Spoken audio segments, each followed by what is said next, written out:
Our office is frequently called upon to defend crimes of violence, crimes involving guns, knives, what the prosecution and the government would refer to as an instrument of crime. It could be pretty much anything. In a lot of those cases, what we're looking at, one of the main issues is the concept of self-defense.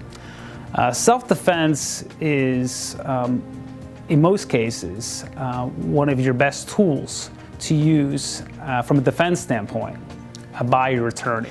The concept of self-defense must be asserted by your attorney at trial if you intend on using it in an attempt to either downgrade charges against you or being acquitted of charges against you.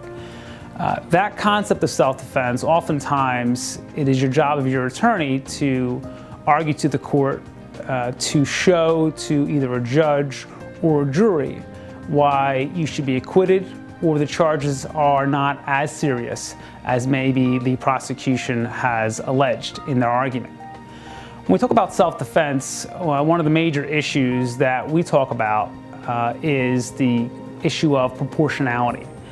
And what that is that the law allows a person who's being attacked the opportunity to defend himself or herself.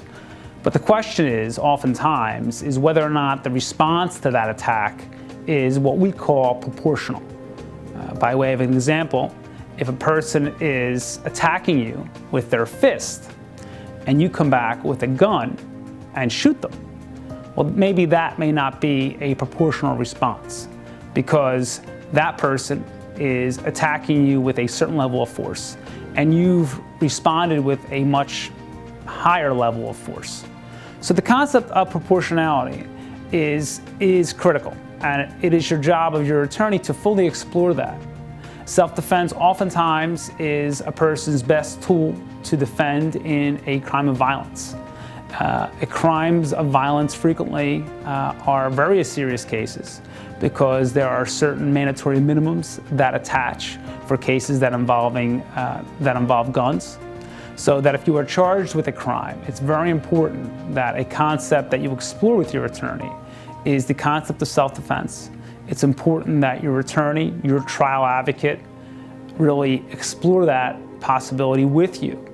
And it's important that if that's going to be your defense strategy, that you and your attorney meet on several occasions, that you and your attorney know exactly how you're going to show that to what you call in law the trier of fact, whether it be the judge or the jury. Self-defense could be, in many cases, the difference between a guilty verdict and a not guilty verdict.